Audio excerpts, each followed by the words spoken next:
বলবি। ঠিক আছে চাচি, আপনি আমার পাশে না থাকলে আমার এত দূর আসা সম্ভব হতো না। আপনাকে যতই ধন্যবাদ দেই না কেন কম হয়ে যায়।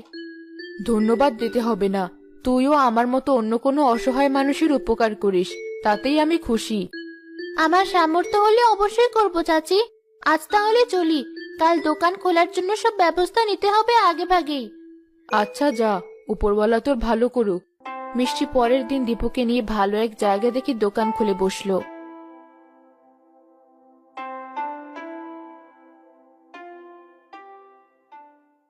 কই বোন, কেউ তো আমাদের দোকানে আসছে না। আসবি আসবি, একটু অপেক্ষা কর। এত ব্যস্ত হলে চলবি? নতুন দোকান, নতুন মুখ, মানুষের বুঝতে একটু সময় লাগাই স্বাভাবিক।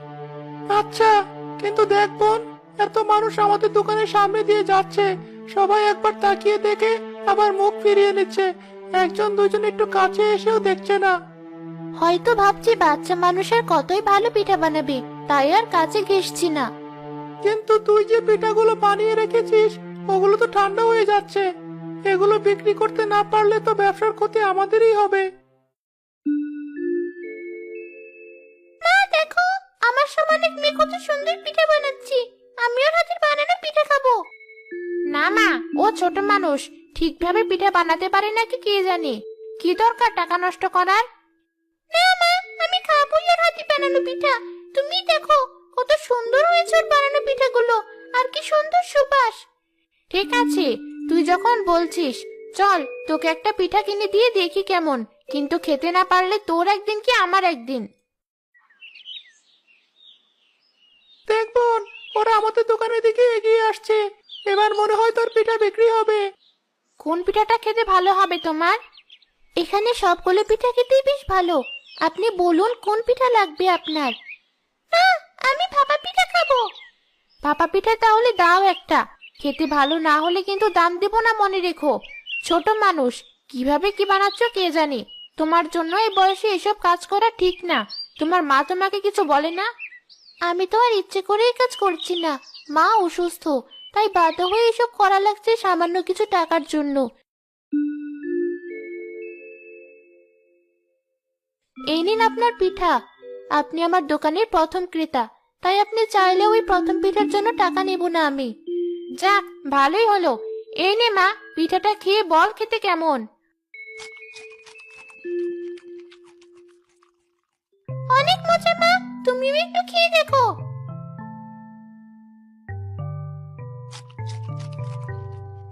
তাই তো দেখছি, ওই পুরাতন পিঠাওয়ালি পিঠাও এত মজা হয় না। আপনাদের ভালো লেগেছে জেনে খুশি হলাম।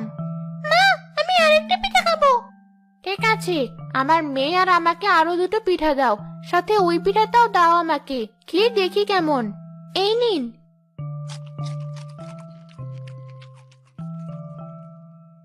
এই পিঠাটাও তো মজার। তোমার বানানো সবগুলো পিঠাই দেখছি খেতে অনেক মজার।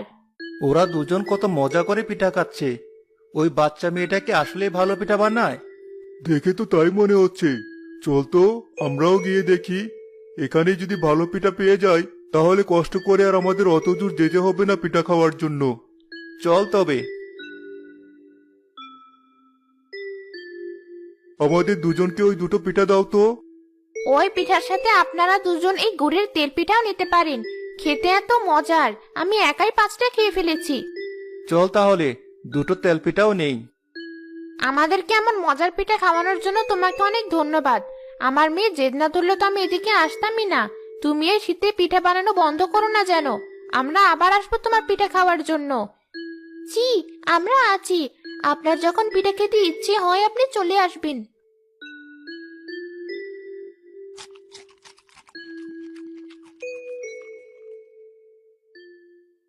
আরে, পিঠাগুলো দেখছি সত্যিই খেতে অনেক মজার ভাই। এটুকু মেয়ে এত ভালো পিঠা বানায়? হ্যাঁ, আমারও খুব ভালো লেগেছে। তুই দাঁড়া, আমি আমার অন্য বন্ধুদেরকে ডেকে আনি এই মেয়ের বানানো পিঠা খাওয়ার জন্য। যা যা, তাড়াতাড়ি ডেকে আন, নয়তো আমি সব পিঠা খেয়ে শেষ করে ফেলবো হয়তো।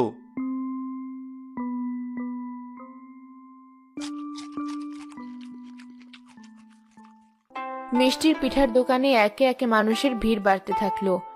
অল্প সময়ের মধ্যে মিষ্টির বানানো সব পিঠা শেষ হয়ে গেল। আমি তো দৌড়াতে দৌড়াতে ক্লান্ত। এত তাড়াতাড়ি সব পিঠা বিক্রি করা শেষ হয়ে যাবে ভাবতেই পারিনি। আমিও না। যাক ভালোই হলো, মাকে একা ফেলে রেখে বেশিক্ষণ বাইরে থাকতে হলো না। কাল আরো বেশি করে পিঠা বানানোর জিনিস নিয়ে আসতে হবে। হ্যাঁ বোন, তাই করিস। তোর দোকানে এত ক্রেতা হবে কে জানতো। এখন তো মনে হচ্ছে তোকে সাহায্য করার জন্য আরো লোক লাগবে। কিরে মিষ্টি, তোর পিঠার দোকানের কি খবর? দোকান কি এখনো বসাতেই পারিসনি? দোকান বসানোও শেষ, সব পিঠা বিক্রি করাও শেষ। আপনি তো আসতে দেরি করে ফেলেছেন, তাই আমরা দুজন সব গুছিয়ে নিয়ে চলে যাচ্ছি। মিষ্টি, তোর ভাই কি বলছে? এত তাড়াতাড়ি এতগুলো পিঠা বিক্রি করা শেষ তোর? হ্যাঁ চাচি, সবে আপনাদের দোয়ায়। আমি আরো আমার পরিচিত মানুষজনদের তোর দোকানে নিয়ে আসলাম তোর হাতের বানানো পিঠা খাওয়াতে। এখন দেখছি তুই একাই সব সামলে নিয়েছিস। আমি জানতাম তুই পারবি।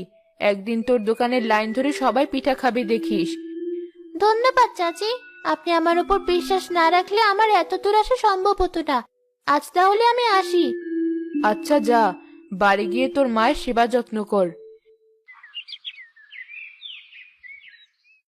মিষ্টি, দীপু, তোরা এসেছিস? হ্যাঁ মা, তোমার একা থাকতে কোনো সমস্যা হয়নি তো? না, তোরা এত তাড়াতাড়ি চলে আসবে আমি ভাবতেই পারিনি, তাই অবাক লাগছে। মা জানো, আজ অল্প সময়ের মধ্যে আমাদের দোকানে বানানো সব পিঠা শেষ হয়ে গিয়েছে। আপু বেশ ভালোই টাকা পেয়েছে। হ্যাঁ মা, তোমার ওষুধের টাকা নিয়ে কদিন আর চিন্তা করতে হবে না। এভাবে আর কিছুদিন পিঠা বিক্রি করতে পারলে তোমাকে খুব তাড়াতাড়ি শহরে নিয়ে গিয়ে ডাক্তার দেখাতে পারবো। তাই বুঝি? আমাকে নিয়ে এতদিন খুব চিন্তায় ছিলি তুই। এই ছোট বয়সে কত দায়িত্ব কাঁধে তুলে নিয়েছিস। মা, তুমি বিশ্রাম নাও, আমি কালকের পিঠা বানানোর সব জিনিসগুলো তৈরি করে রাখছি। আচ্ছা যা। মিষ্টি প্রতিদিনই বাজারে গিয়ে পিঠা বিক্রি করা শুরু করলো। আস্তে আস্তে তার মজাদার পিঠার সুনাম গ্রামে ছড়িয়ে পড়লো। তার পিঠার বিক্রিও আরো বেড়ে গেল। না আপু, আমি আর পারছি না। এবার তো তোকে তোর কাজে সাহায্য করার জন্য আরেকটা লোক নেওয়াই লাগবে।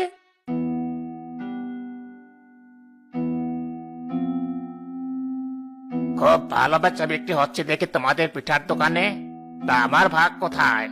কিসের ভাগের কথা বলছেন আপনি? এই ছোট ছেলে, তুই সামনে থেকে সর। আমার তোর বোনকে কথা বলতে দে। এই মেয়ে, আমার ভাগের টাকাটা দাও। কোনো গন্ডগোল না চাইলে আমি চুপচাপ চলে যাব। কিন্তু আমার কষ্টের টাকায় আপনার কিসের ভাগ? জানো না বুঝি? অবশ্য বাচ্চা মানুষের না জানারই কথা। এই বাজারে যাদের দোকানপাট আছে তারা সবাই আমাকে চাঁদা দেয়, আর তার বদলে আমি তাদের শান্তিতে থাকতে দেই। তবে নতুন দেখে কিছু বলছিলাম না। ভেবেছিলাম সপ্তাহ পার হলে তুমি নিজেই আমার সাথে দেখা করতে আসবে, কিন্তু আসনি যেহেতু আমি নিজেই তোমার সাথে দেখা করতে চলে এলাম। আমি আপনাকে কোনো টাকা পয়সা দিতে পারবো না, আপনি আসতে পারেন। কি বললি? যেখানে বড়রা আমার বিরুদ্ধে কিছু বলার সাহস পায় না, সেখানে তুই এতটুকু মেয়ে হয়ে আমাকে এ কথা বললি? মতে আর চিক্কু, এই মেয়ের পিঠার দোকান ভেঙে দে তোরা। দাঁড়ান দাঁড়ান, কি করছেন আপনারা? জিনিসপত্রগুলো এভাবে ছড়িয়ে মারবেন না। আমার ভুল হয়ে গেছে, আমাকে ক্ষমা করে দিন। আমার মাকে ডাক্তার দেখানোর জন্য দ্রুত অনেক টাকার প্রয়োজন, তাই। তোর ওসব কথা শোনার সময় আমার নেই। আর যদি কখনো তোকে এখানে দোকান বসাতে দেখেছি, জানে মেরে ফেলবো। একটা বাচ্চা মেয়ের সাথে সামান্য কয়জন চাঁদাবাজ মিলে এমন আচরণ করছে, আর আপনারা সবাই দাঁড়িয়ে দাঁড়িয়ে দেখছেন। আপনাদের বিবেক বোধ কোথায় গেল? আপনাদের জন্যই ওরা আজ এত দূর আসার সাহস পেয়েছে। আজ প্রতিবাদ না করলে সারা জীবন ওদের কাছে নির্যাতিত হয়ে থাকতে হবে আমাদের। চাচি তুমি? উনি তো ঠিকই বলেছে, অনেক হয়েছে, আর না। সবাই মিলে ধর ওদেরকে। আজ এই গ্রাম থেকে চাঁদাবাজগুলোকে তাড়িয়ে ছাড়বো। হ্যাঁ, চলো সবাই। সবাই মিলে চাঁদাবাজদেরকে গ্রাম ছাড়া করলো।